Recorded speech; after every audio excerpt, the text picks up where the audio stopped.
Le coup de marteau. Le coup de marteau de notre chroniqueur de la ruralité. Bonjour Pascal Pointu. Bonjour Clémence. Alors aujourd'hui, vous êtes en colère contre Gabriel Attal et c'est son discours à la Dalida. Eh ben oui, c'est des mots, toujours des mots. Et quand Attal nous chante Vous du voulez pas Dalida, chanter?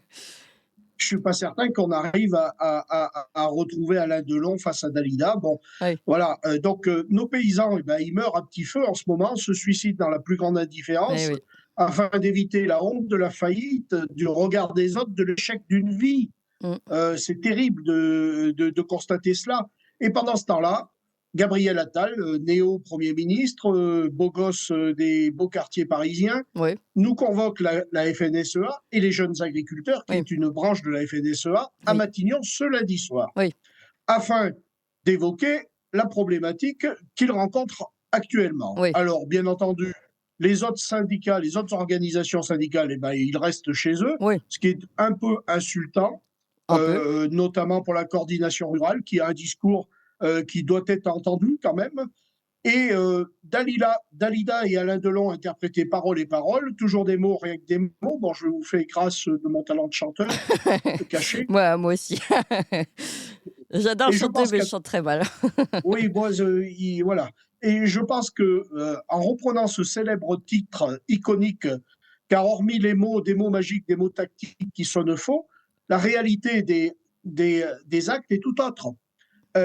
Quand la Macronie veut nous faire croire qu'elle est là pour défendre notre monde paysan, que notre Premier ministre nous dit qu'on ne peut pas faire sans nos paysans, moi je vais vous dire, je connais tellement bien ce milieu-là, pourtant j'en suis pas issu, mais je les connais très bien. En octobre 2019, je vais vous citer une anecdote où j'étais présent au sommet de l'élevage à Clermont-Ferrand avec mon président de parti, Eddie Pijalon, et nous assistions à une table ronde où il y avait différents élus. Il y avait François Ruffin, il y avait Dédé Chassaigne, mon concurrent sur les législatives, le député communiste, et il y avait Moreau, Jean-Baptiste Moreau, qui était député LREM avec Roland Lescure. Et Jean-Baptiste Moreau était un agriculteur creusois, et toujours un agriculteur creusois, même s'il a viré un peu dans le lobbyisme bruxellois. Bon, ces gens-là sont venus nous expliquer que les accords de libre-échange, le CETA, étaient très bien pour l'agriculture française. Bien sûr. Ben Voilà. voyons, Donc comme disent certains. voilà, ben voyons.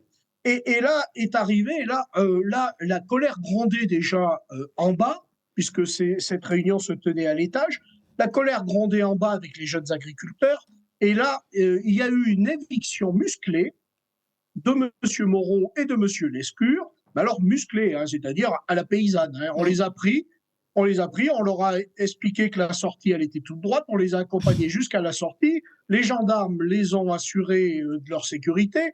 Bon, il y a bien eu quelques petits mots pas très agréables, mais il n'y a pas eu de violence. Hein, mais on leur a fait comprendre que c'était pas tenable.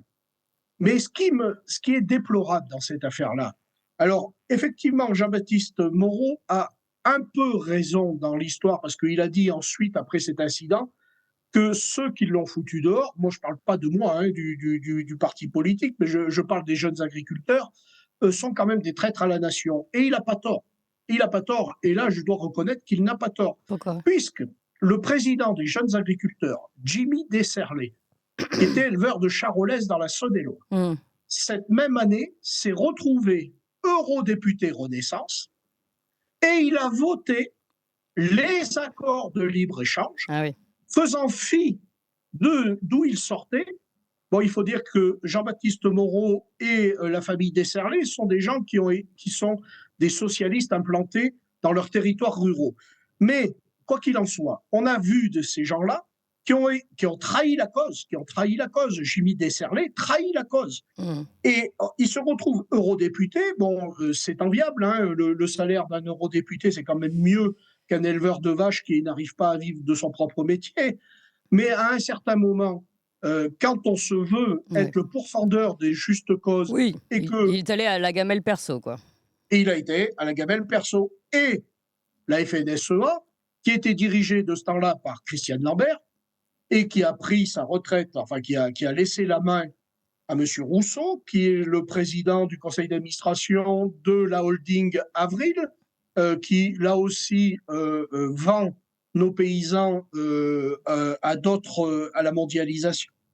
Et on se retrouve avec Madame Lambert, qui est propulsée par Macron comme responsable des syndicats agricoles à la COPA. Ouais. Donc, si vous voulez, les liens là sont ténus. Oui, entre la FNSEA, les représentants et la Macronie.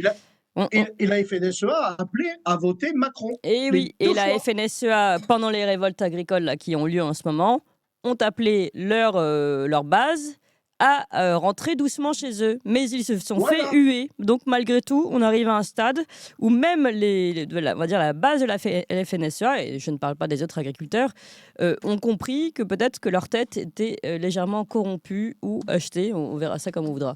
Donc il y a vraiment un truc qui se passe, mais vous avez raison, il faut rappeler tout ça, ces liens entre FNSEA et Macronie, et cette corruption, ce conflit d'intérêts, même on peut appeler, entre la FNSEA et le gouvernement et même le lobbying européen.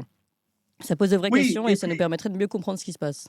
Et puis, il ne faut pas oublier, derrière tout ça, que vous avez l'extrême gauche néerlandaise qui a propulsé l'accord Farm to Fork, de la ferme à l'assiette, qui n'est ni plus ni moins qu'un démantèlement de notre cheptel.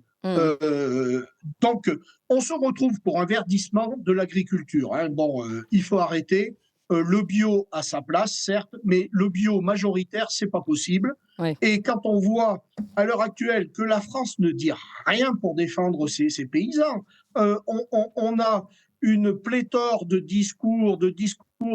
C'est pour ça que Dalida Attal, ça commence à m'exaspérer, parce qu'au bout d'un moment, si vous voulez, on n'a pas de pays sans paysans. Et là, on voit bien qu'on recule d'année en année.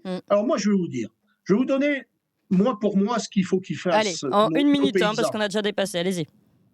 Il faut qu'ils boycottent le salon de l'agriculture à partir du 24 février. Ça sera un signe fort.